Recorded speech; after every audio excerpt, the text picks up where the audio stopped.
ओम शांति। मुरली की डेट है 3 अप्रैल 84। मुरली का हेडिंग है सर्वप्रथम त्याग है देहभान का त्याग। सभी को सुनाई देता है राइट भूमिका में?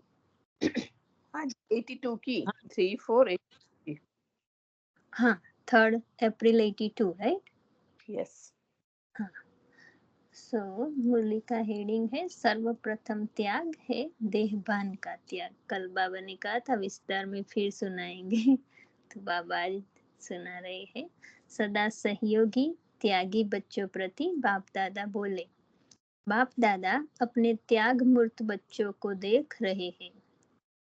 हर एक ब्राह्मण आत्मा त्याग स्वरूप है। बाबा कहता है हर एक बच्चा त्याग स्वरूप है, लेकिन जैसे भाग्य का सुनाया ना कि एक बाप के बच्चे होते एक जैसा भाग्य का वर्षा मिलते, संभालने और बढ़ाने का आधार पर नंबर बन जाते हैं, जो कल बाबा ने सुनाया था। बाबा एसेंस में कल की मुरली अभी रिवाइज कर रहे। कल भाग्य का बताया था ना। बाबा कहते हैं बढ़ाने में और संभालने में नंबरवार बन जाते। ऐसे त्याग मूर्त तो सभी बने हैं, इसमें भी नंबरवार है। त्याग किया और ब्राह्मण बने। लेकिन त्याग की परिभाषा बड़ी गुह्य है। कहने में तो सभी एक बात कहते कि तन मन धन संबंध सब का त्याग कर लिया। बाबा कहता है कहने में तो सभी एक ही बात कहते हैं कि तन मन धन संबंध सबका त्याग कर लिया, लेकिन तन का त्याग अर्थात देह के भान का त्याग, तो देह के भान का त्याग हो गया है व हो रहा है।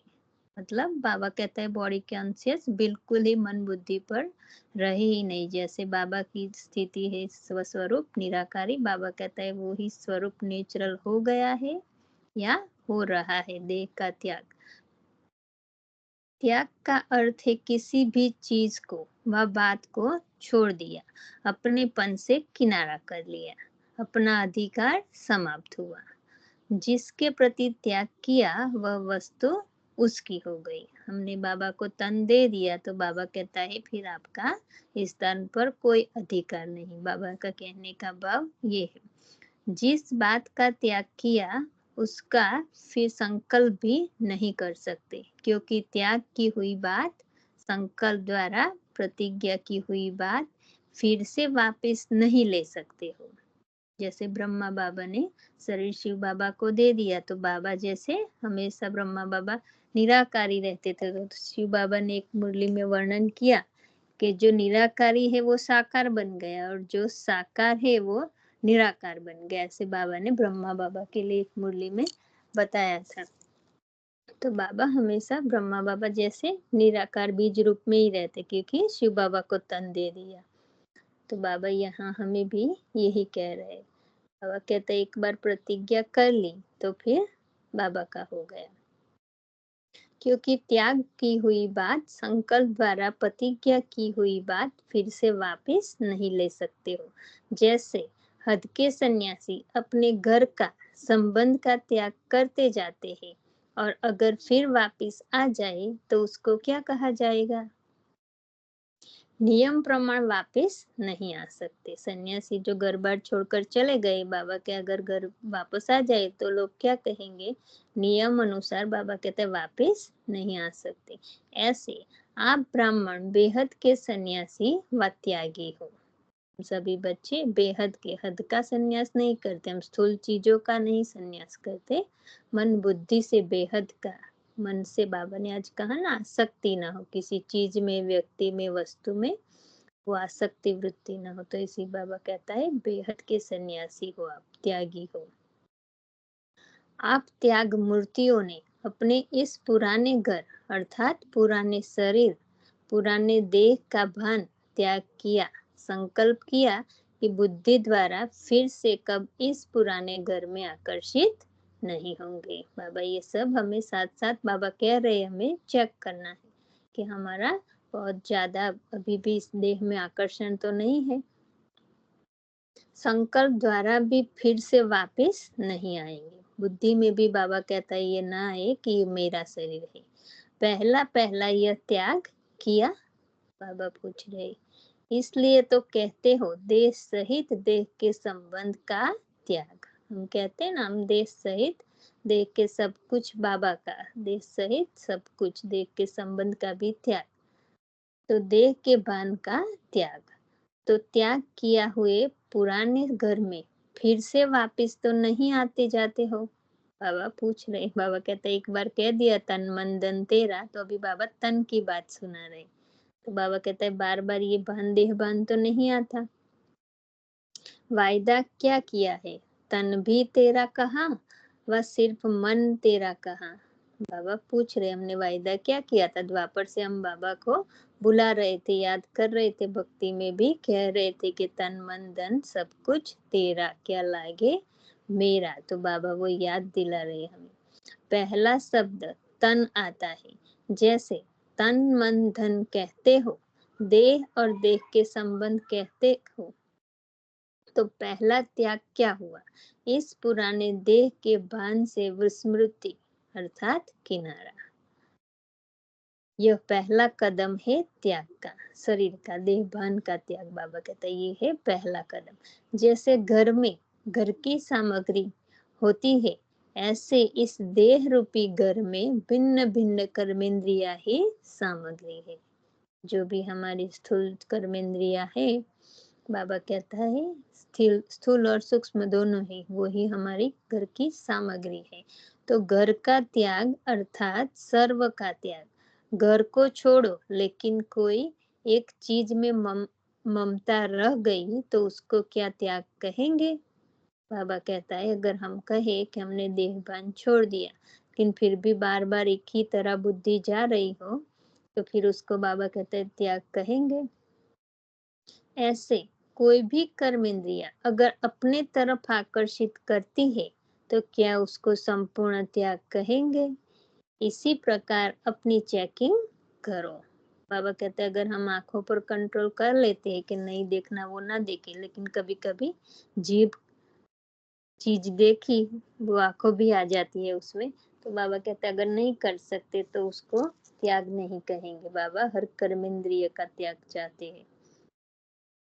बाबा कहता है चेक करो, ऐसे अलबेले नहीं बनना कि और तो सब छोड़ दिया, बाकी कोई एक कर्मेंद्रिय विचलित होती है तो वह भी समय पर ठीक हो जाएगी, लेकिन कोई एक कर्मेंद्रिय की आकर्षण भी एक बाप का बनने नहीं देगी। बाबा कहता है ऐसे धोखे में नहीं रहना कि एक ही है कर्मेंद्रिय जो बाद में ठीक हो जाएगी समय पर। बाबा कहता है नहीं, फिर बाद में वो बाबा से हमें दूर कर देंगी, धोखा दिला देगी।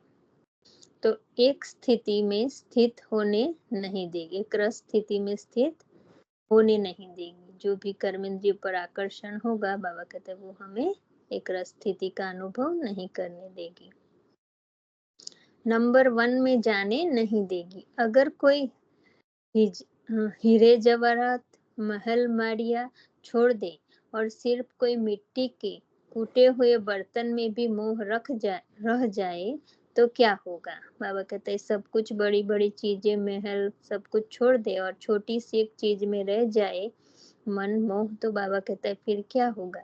जैसे हीरा अपनी तरफ आकर्षित करता, वैसे हीरे से भी ज्यादा वह फूटा हुआ बर्तन उसको अपनी तरफ बार बार आकर्षित करेगा। न चाहते भी बुद्धि बार बार वहां भटकती रहेगी। ऐसे अगर कोई भी कर्मेंद्रिय की आकर्षण रही हुई है तो श्रेष्ठ पद पाने से बार बार नीचे ले आएगी। तो पुराने घर और पुरानी सामग्री सबका त्याग चाहिए। बाबा बेसिकली हमें कह रहे हैं कि हमें स्वराज्य अधिकारी बनना है, सर्व कर्मेंद्रियों का राजा। ऐसे नहीं समझो यह तो बहुत थोड़ा है, लेकिन यह थोड़ा भी बहुत कुछ गवाने वाला है। संपूर्ण त्याग चाहिए। बाबा कहता है कोई भी हमारी कमी कमजोरी दिखती है तो बाबा कहता है थोड़ी है तो चलने दो, अलबेले हो जाओ। ऐसे बाबा कहता है नहीं चलेगा, नहीं तो फिर अंत में बहुत ही त्याग कराएगी वो, बहुत कुछ हम घूम देंगे। तो इस पुरानी देह को बाप दादा द्वारा मिली हुई अमानत समझो। सेवा अर्थ कार्य में लगाना है। यह मेरी देह नहीं लेकिन सेवा अर्थ अमानत है। जैसे मेहमान बन देह में रह रहे हो। बाबा कहते ये समझो कि मैं आत्मा अवतरित हुई, इस देह में मेहमान हूँ। बाबा ने हमें ये अमानत दी है, ये से समझो। बाबा कहता है सेवा अर्थ मिली है, मेरी देह है ऐसे नहीं। आज बाबा ने वरदान में कहा ना, शरीर की व्याधि हमें बार बार खींचे नहीं, उसका चिंतन न चले, हमें स्वस्वरूप का चिंतन करो। बाबा कहते हैं सेवा का, ज्ञान का चिंतन करो। वही बात बाबा यहाँ कह रहे हैं कि मेरी देह नहीं अमानत है, तो मेहमान बनकर रहो। तो बाबा कहता है तो आप क्या बन गए? मेहमान। मेरेपन का त्याग और मेहमान समझ महान कार्य में लगाओ। मेहमान को क्या याद रहता आगे है? लाइन गई, बाप दादा के कार्य के लिए आपको ये तन दिया है, तो आप क्या, हाँ सही, आ गया, चलो सही, थैंक यू आत्मा।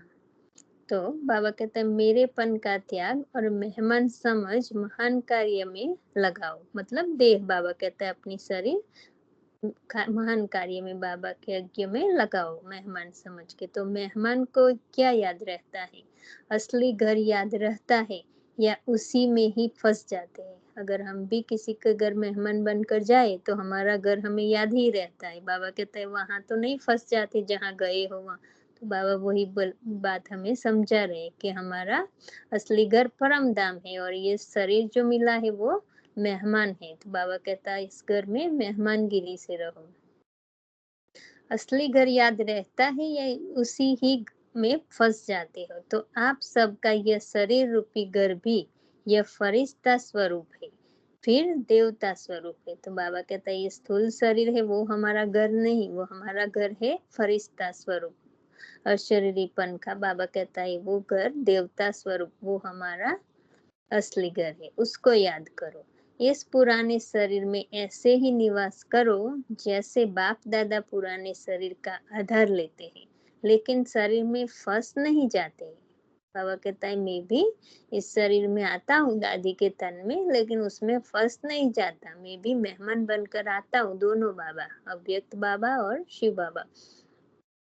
तो कर्म के लिए आधार लिया और फिर अपने फरिश्ते स्वरूप में स्थित हो जाओ, अपने निराकारी स्वरूप में स्थित हो जाओ। न्यारेपन की ऊपर की ऊंची स्थिति से नीचे साकार कर्मेंद्रियों द्वारा कर्म करने के लिए आओ। बाबा कहता है न्यारे बनकर आओ। इसको कहा जाता है मेहमान अर्थात महान। ऐसे रहते हो, त्याग का पहला कदम पूरा किया। तो बाबा ने यहाँ तन की सभी बात समझा दी। अभी बाबा कहता है बाप दादा हंसी की बात यह सुनते हैं कि वर्तमान समय कोई भी अपने को कम नहीं समझते। अगर किसी को भी कहा जाए कि दो में से एक छोड़ो, दो में से एक छोटा, बाबा कहता है सभी अपने को कम नहीं समझते, बहुत ऊंचा समझते, कि होशियार समझते। तो बाबा कहते अगर किसी को भी कहा जाए कि दो में से एक छोटा एक बड़ा बन जाए तो क्या करते हैं? अपने को कम समझते हैं। बाबा पूछ रहे हैं कि दो में से किसी को कहे कि आप बड़े हो और आप छोटे हो, तो बाबा कहते हैं छोटे वाला तुरंत कहेगा कि मैं भी बड़ा हूँ, कम नहीं हूँ। तो बाबा वो समझा रहे कि अपने को कम समझते हैं, क्यों क्या के शस्त्र लेकर उल्टा शक्ति स्वरूप दिखाते हैं। बाबा को भी क्वेश्चन करेगी कि मैं क्यों छोटा? तो बाबा कहता है क्यों क्या के शस्त्र लेकर उल्टा शक्ति स्वरूप दिखाते हैं। यह भी अहंकार कोई कम नहीं है। बाबा हमें ये हमारे अंदर की चेकिंग कराए। बाबा कहता है बाबा को भी पूछना क्यों मैं छोटा, ये भी अहंकार का रूप है। जैसे सर्व शक्तियों के अलंकार, ऊपर अलंकार है, सॉरी, तो यह भी बाबा कहता है अलंकार कोई कम नहीं है। जैसे सर्व शक्तियों के अलंकार है वैसे माया व रावण की भुजाएं भी कोई कम नहीं है। शक्तियों को भुजाएधारी दिखाया है, अष्टभुजाधारी 16 भुजाधारी भी दिखाते हैं, लेकिन रावण के सिर ज्यादा दिखाते हैं। बाबा कहता है यह क्यों? 10 ही दिखाते हैं ना, 10 से ज्यादा नहीं दिखाते। तो बाबा कहता है यह क्यों? क्योंकि रावण माया की शक्ति पहले दिमाग को ही हलचल में लाती है। जिस समय कोई भी माया आती है तो सेकंड में उसको कितने रूप होते हैं, क्यों, क्या, ऐसे, वैसे, जैसे, कितने क्वेश्चन के सिर पैदा हो जाते हैं। बाबा कहता है ये क्वेश्चन मार्क ही हमारे संकल्प को आगे बढ़ाते, बड़े बड़े स्वरूप लेकर आते हैं। तो एक को काटते तो दूसरा पैदा हो जाता है। अगर क्यों का आंसर दिया तो फिर क्या आ जाएगा? तो बाबा कहता है कि एक को काटते हो तो फिर दूसरा पैदा हो जाता है। एक ही समय में 10 बातें बुद्धि में फौरन आ जाती है। तो एक बात को 10 सिर लग गए ना, इसीलिए बाबा कहता है 10 सिर दिखाते हैं। दिमाग एक ही है, मन बुद्धि एक ही है, बाबा कहता है, लेकिन फिर भी संकल्प 10 क्रिएट कर देते, इसीलिए बाबा कहता है 10 सिर हो गए। क्यों क्या के क्वेश्चन में इन बातों का अनुभव तो है ना, फिर एक एक सिर अपना रूप दिखाता है। यही 10 शीश के शस्त्रधारी बन जाते हो। तो जो को क्यों क्या वो आया, बाबा कहता है क्वेश्चन मार्क, वही 10 शीश बन जाते हैं। तो शक्ति अर्थात सहयोगी, बाबा कहता है शक्ति अर्थात सहयोगी, अभिमान के सिर वाली शक्ति नहीं, लेकिन सदा सर्वभुजाधारी अर्थात सर्व परिस्थिति में सहयोगी। तो बाबा कहता है कैसी भी परिस्थिति हो, हमारी अष्ट शक्तियां तुरंत हाजिर हो। बाबा कहते हैं वो शक्ति, वो उल्टी शक्ति नहीं, अभिमान वाली। रावण के 10 सिर वाली आत्माएं हर छोटी सी परिस्थिति में भी कभी सहयोगी नहीं बनेगी। बाबा कहता है जिसमें क्यों क्या क्वेश्चन होंगे, वो बाबा कहते हैं छोटी से छोटी परिस्थिति होगी लेकिन उसमें भी वो सहयोगी नहीं बनेगी। क्यों क्या कैसे के सिर द्वारा अपना उल्टा अभिमान प्रत्यक्ष करती रहेगी। क्यों का क्वेश्चन हल करेगी तो फिर कैसे का सिर ऊंचा हो जाएगा, अर्थात एक बात को सुलझाएगी तो फिर दूसरी बात शुरू कर देगी, दूसरी बात को ठीक करेगी तो तीसरी पैदा हो जाएगा। तो बार बार कहेंगे यह बात ठीक है, लेकिन यह क्यों, वह क्यों, इसको कहा जाता है कि एक बात के 10 सिर लगाने वाली शक्ति। बाबा यहाँ हमारा जो अंदर का छुपा हुआ ईगो है उसको बाबा दिखा रहे हैं कि अगर एक का आंसर देंगे तो फिर दूसरा पैदा हो जाएगा, क्या हो जाएगा, कैसे हो जाएगा, कहीं ना कहीं क्वेश्चन मार्क करते रहेंगे। तो वो सहयोगी बाबा कहता है नहीं बन सकते, सहयोगी कभी नहीं बनेंगे, सदा हर बात में ऑपोजिशन करेंगे। तो ऑपोजिशन करने वाले रावण संप्रदाय के हो गए ना। बाबा हमें ये चेकिंग करा रहे हमारे अंदर ही अंदर। बाबा कहते हैं हम भी कभी कभी वो ऑपोजिशन वाले तो नहीं बन जाते, चाहे ब्राह्मण बन गए, लेकिन उस समय के लिए आसुरी शक्ति का प्रभाव होता है, वशीभूत होते हैं, और शक्ति स्वरूप हर परिस्थिति में हर कार्य में सदा सहयोगी बन औरों को भी सहयोगी बनाएंगे, चाहे स्वयं को सहन भी करना पड़े, त्याग भी करना पड़े, लेकिन सदा सहयोगी होंगे। तो 2 प्रकार के बाबा हमारे संकल्प बता रहे बच्चों के। सहयोग की निशानी बुझाए है, बाबा की जो बुझाए दिखाते हैं वो सहयोगी आत्मा की निशानी है। इसलिए कभी भी कोई संगठित कार्य होता है तो क्या शब्द बोलते हो, अपनी अपनी उंगली दो, तो यह सहयोग देना हुआ ना। उंगली भी भुजा में ही है ना। बाबा कहते अगर उंगली भी देते तो वो भी भुजा में है ना। तो भुजा ये सहयोग की ही निशानी दिखाई है। तो क्या समझा, शक्ति की भुजाएं और रावण के सिर। बाबा हमें पूछ रहे कि क्या हो आप, शक्ति की भुजाएं हो, बाबा के सहयोगी बच्चे हैं, या फिर अपोजिशन करने वाले रावण के सिर हो। तो अपने को देखो कि सदा के सहयोगी मूर्त बने हैं। त्याग मूर्त बनने का पहला कदम फॉलो फादर के समान किया है। तो माँ बाप के समान फॉलो फादर बाबा कहता है त्याग में किया है। त्याग में बाबा नंबर 1 थे पहले में, और फिर जब सेवा हो, कुछ चांस मिलना हो तो बाबा दूसरों को आगे करते थे।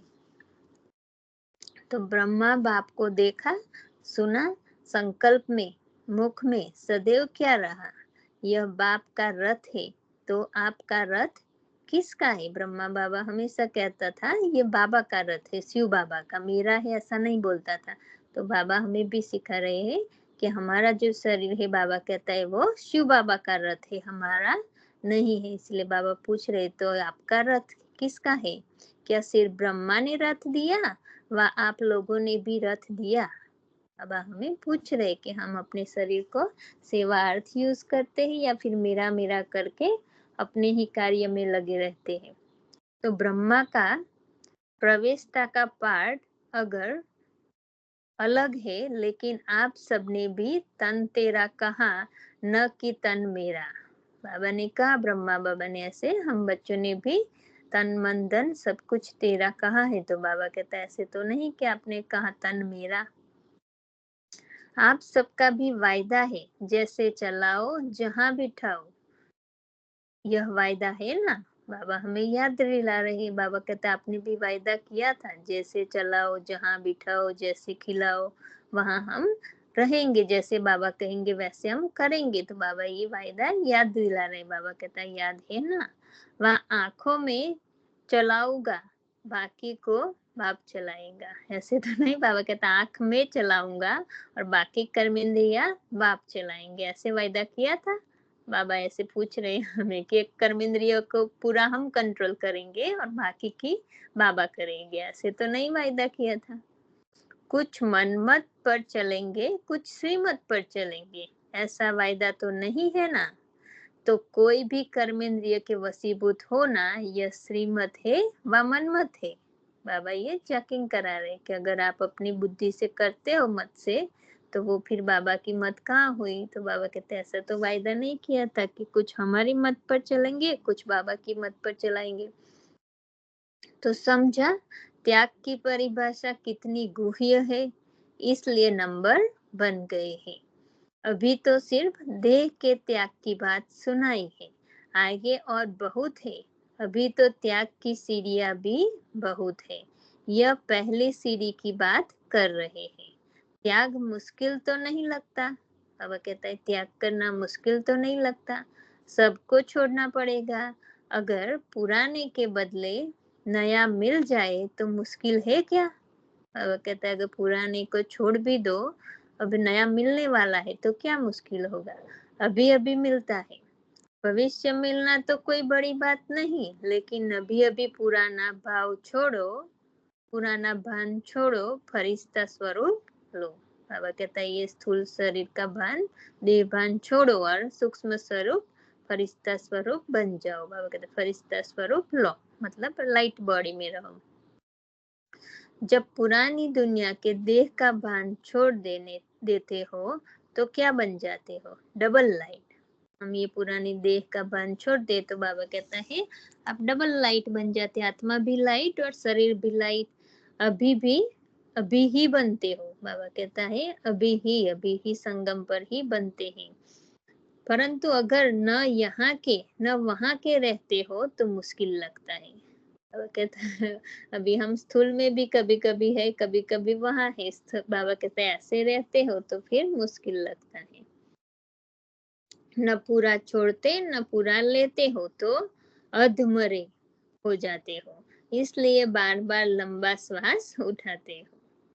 कोई भी बात मुश्किल होती है तो लंबा श्वास उठता है। मरने में जो मजा है, लेकिन पूरा मरो तो। बाबा कहता मरने में जो मजा है, पर जब पूरा मरते मतलब पूरा देह भान से पुरानी दुनिया से अगर हम विस्मृति कर दे और स्मृति स्वरूप बन जाए तो बाबा कहता है मरने में मजा है। लेने में कहते हो पूरा लेंगे और छोड़ने में मिट्टी के बर्तन भी नहीं छोड़ते। माना जो भी हमारे पुराने स्वभाव संस्कार है उसको बाबा कहता है पुरानी मिट्टी को नहीं छोड़ते, इसलिए मुश्किल हो जाते हैं। वैसे तो अगर कोई मिट्टी का बर्तन रखता है तो बाप दादा रखने भी देते। बाप को क्या परवाह है, बल रखो।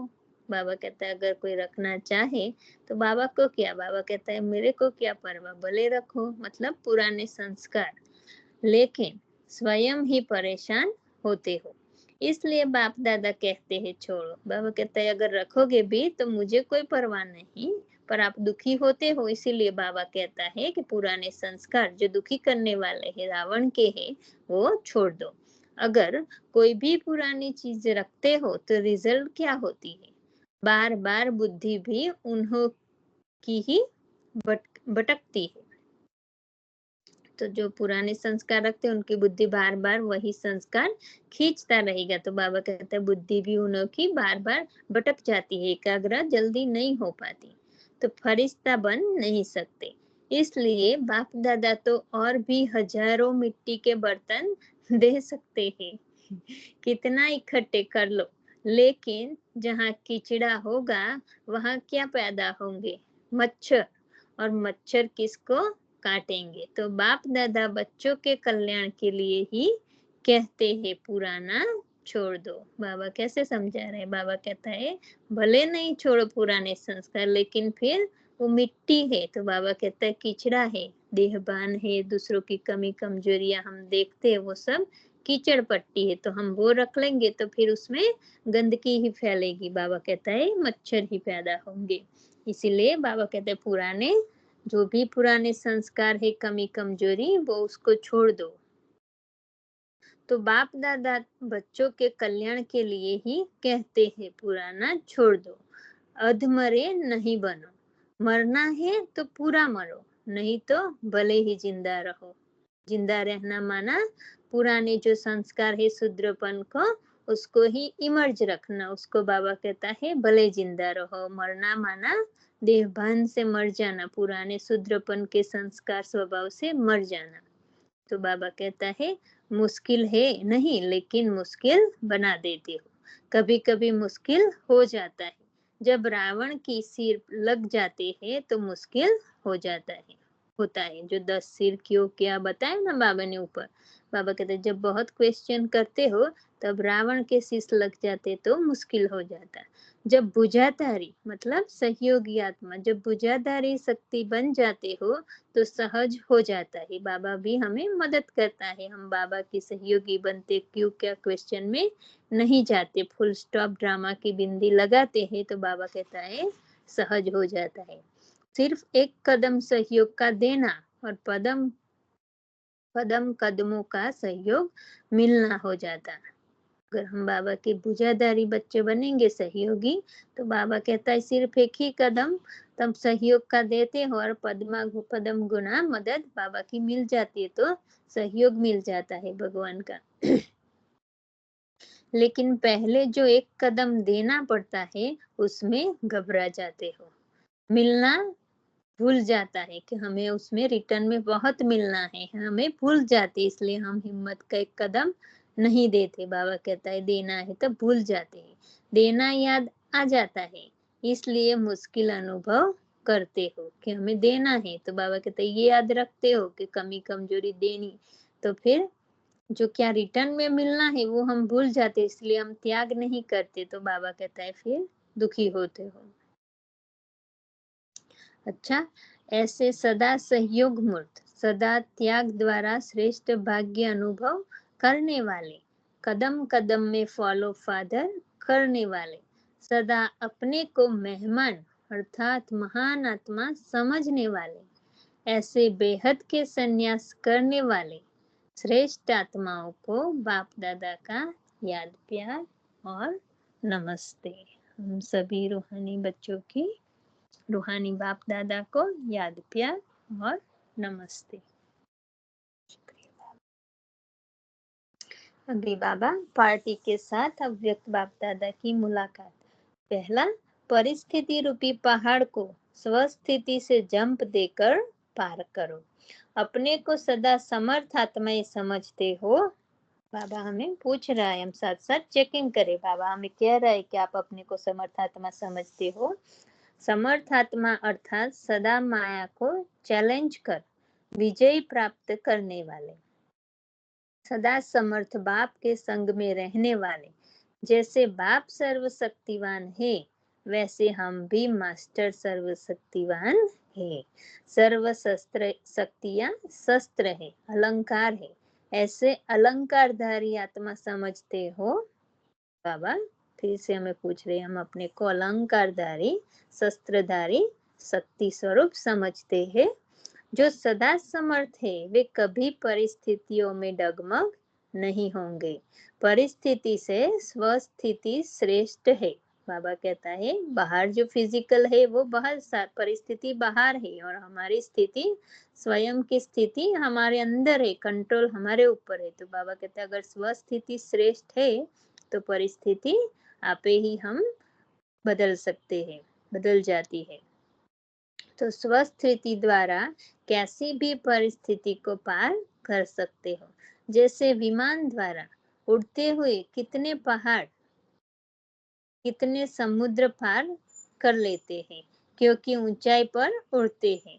तो ऊंची स्थिति से सेकंड में पार कर लेंगे। बाबा कहता है स्थूल भी उदाहरण देकर हमें बाबा समझा रहे कि एरोप्लेन होता है, इतना ऊंचा होता है तो नीचे समुद्र भी आता है या ऊंचा पहाड़ भी आता है, फिर भी वो पार कर लेता है एरोप्लेन। ऐसे ही बाबा कहता है हमारी बुद्धि में बाबा और हम आत्मा और ड्रामा याद है तो बाबा कहता है कैसी भी परिस्थिति स्थिर होगी नाटक में आप पार कर लेंगे, क्योंकि ये ड्रामा है, नाटक है ना। बाबा कहता है कल्प कल्प आपने पार किया है, नई कोई बात नहीं।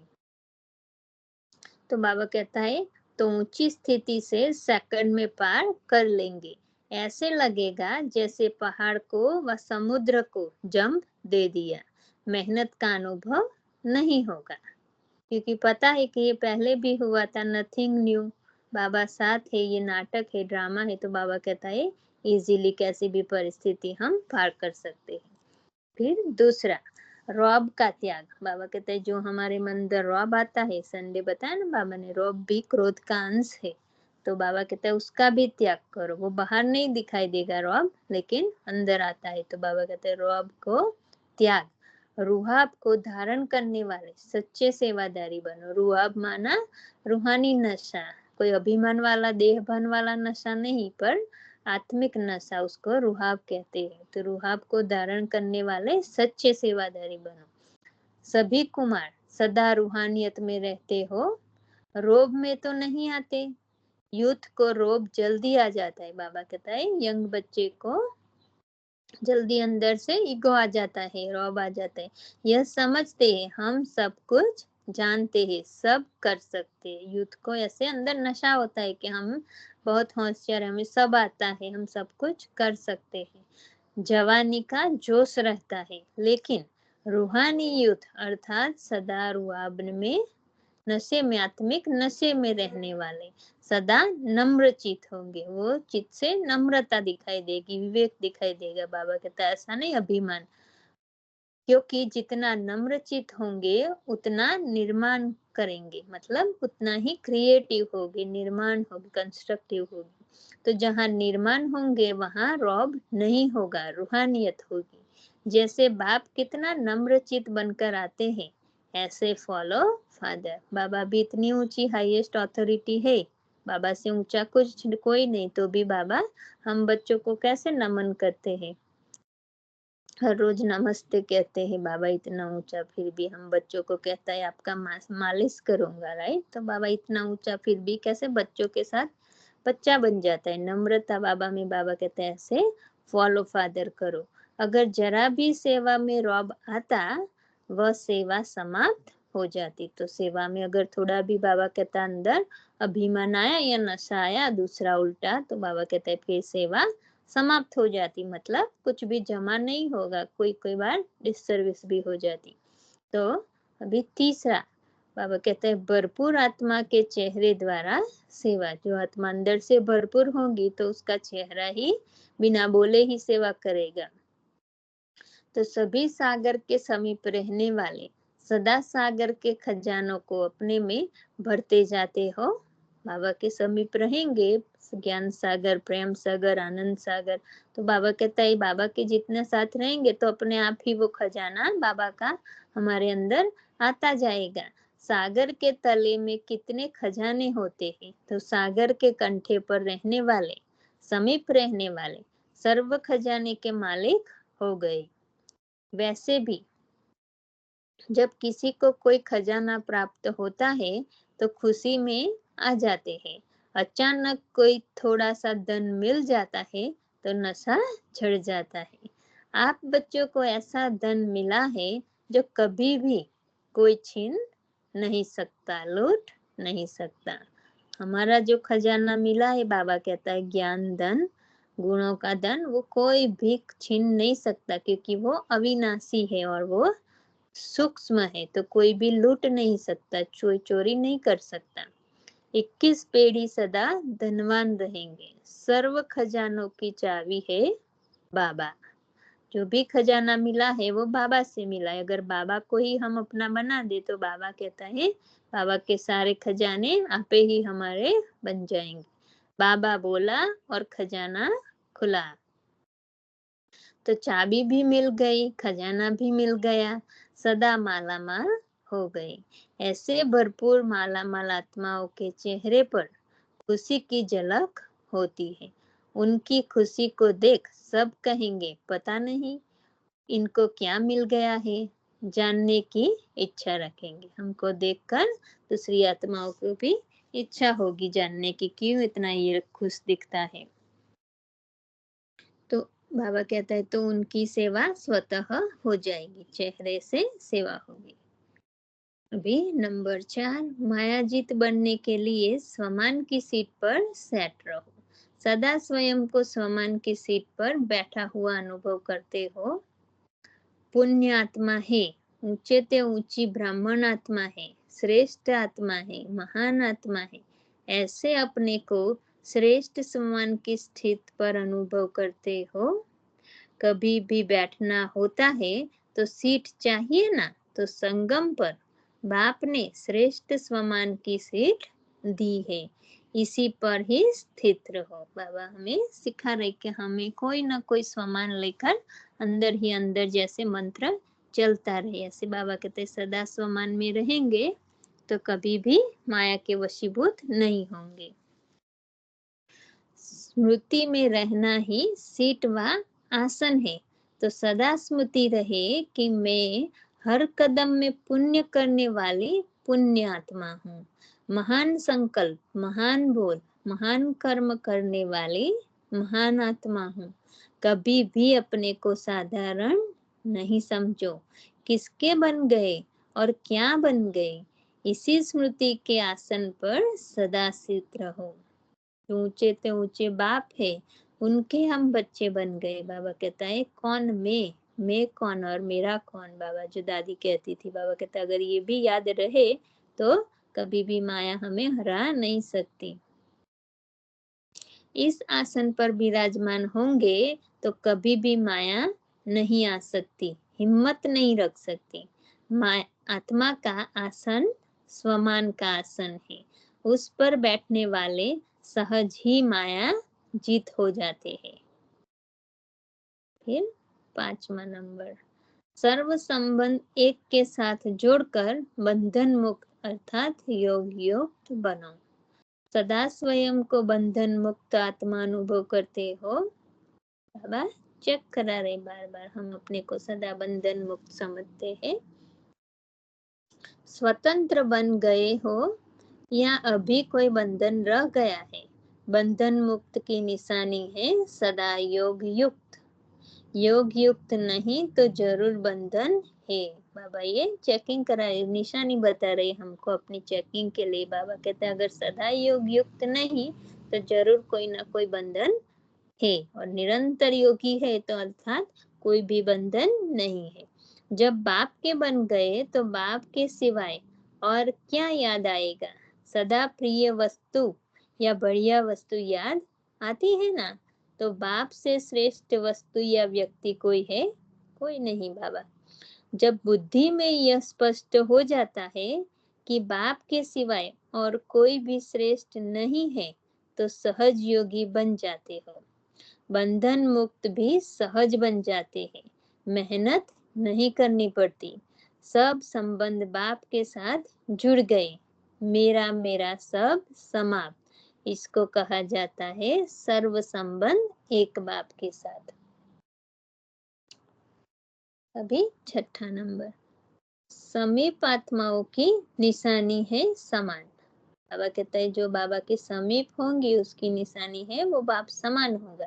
सदा अपने को समीप आत्मा अनुभव करते हो, समीप आत्माओं की निशानी है समान। जो जिसके समीप होता है उस पर उसके संग का रंग स्वतः ही चढ़ता है।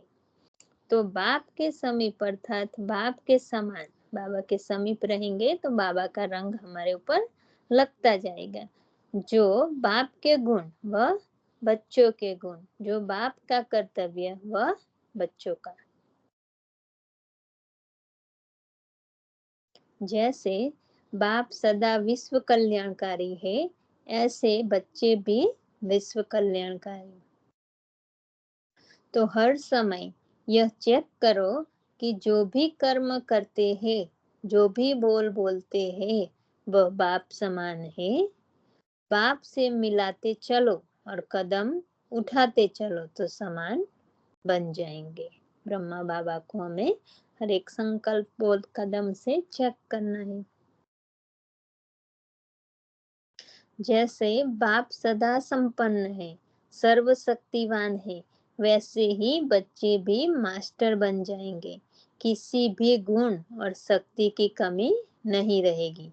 संपन्न है तो अचल है, डगमग नहीं होंगे।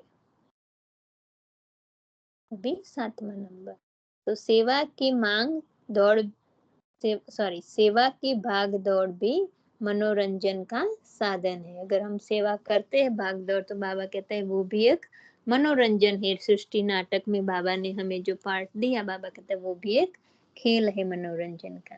तो सभी अपने को हर कदम में याद और सेवा द्वारा पद्मों की कमाई जमा करने वाले पद्मा पदम भाग्यवान समझते हो। कमाई का कितना सहज तरीका है। आराम से बैठे बैठे बाप को याद करो और कमाई जमा करते जाओ। मनसा द्वारा बहुत कमाई कर सकते हो, लेकिन बीच बीच में जो सेवा के साधनों में भाग दौड़ करनी पड़ती है, यह तो एक मनोरंजन है। वैसे भी जीवन में चेंज चाहते हैं तो यह चेंज हो जाती है। अगर कहीं एक स्थान से दूसरी स्थान पर जाना पड़े बाबा कहते हैं सेवा के लिए, तो वो भी एक मनोरंजन है। वैसे तो एक जगह बैठ के ही बाबा कहता है सेवा कर सकते हो, मनसा सेवा, कुछ भी इसमें खर्चा नहीं। लेकिन अगर कोई कारण से कदाच स्थान बदलना भी पड़ा तो बाबा कहते हैं वो भी एक मनोरंजन समझो। वैसे कमाई का साधन बहुत सहज है। सेकंड में पद्म जमा हो जाते हैं। याद किया और बिंदी बढ़ गई। तो सहज अविनाशी कमाई में बिजी रहो। अभी बाबा लास्ट पंजाब निवासी बच्चों को याद प्यार देते हुए बाबा महावाक्य उच्चार रहे हैं। तो बाबा पंजाब वालों को कहते हैं, पंजाब निवासी सेवाधारी बच्चों को सेवा के उमंग उत्साह के प्रति सदा मुबारक हो। जितनी सेवा उतना बहुत बहुत मेवा खाने वाले बनेंगे। पंजाब में वैसे ही मेवा खाने के आदती है, तो यहाँ भी जितनी सेवा करेंगे उतना मेवा अर्थात प्रत्यक्ष फल खाने वाले बनेंगे। यह तो विशेष बेहद की सेवा है। मेला अर्थात बाप से मिलन मनवाना। बाबा कहता है मेला अर्थात बाप से मिलन मनवाना। मेला कर रहे हैं अर्थात आत्माओं को मिलन कराने के निमित्त बन रहे हो। बेहद की सेवा बेहद का उमंग उत्साह है। जब हम बेहद की सेवा सोचते हैं, हद की नहीं, बेहद की, बाबा की आत्मा समझ के आत्माओं की, तो बाबा कहता है उमंग भी हमारा हद का कोई लिमिटेशन वाला थोड़े समय का नहीं होगा, वो भी अविनाशी बेहद का उमंग उत्साह सदा रहेगा। इससे सफलता भी बेहद की होगी। बहुत अच्छा उमंग रखकर सेवा की है और सदा ऐसे उमंग उत्साह में रहते आगे बढ़ते रहना। बाप दादा जानते हैं बहुत अच्छे पुराने पालना लिए हुए बच्चे निमित्त बने हैं। पुराने बच्चों का भाग्य तो अब तक शास्त्र भी गा रहे हैं। शास्त्रों में भी बाबा कहता है गायन है। और चैतन्य में जो नए-नए बच्चे आते हैं, वह भी उसका वर्णन करते हैं। तो ऐसे पद्मपति बनने का चांस लेने वाले सेवाधारी बच्चों को पद्म गुणा याद प्यार। अच्छा, ओम शांति। शुक्रिया बाबा, शुक्रिया। आप सभी आत्माओं का बहुत-बहुत शुक्रिया। ओम शांति। थैंक यू आत्मा। ओम शांति। मुझे निकलना पड़ेगा, राइट? हाँ। ओम शांति, ओम ओम शांति। शांति। सारी ओम आत्माएं शांति। डिस्कशन करें पॉइंट्स के।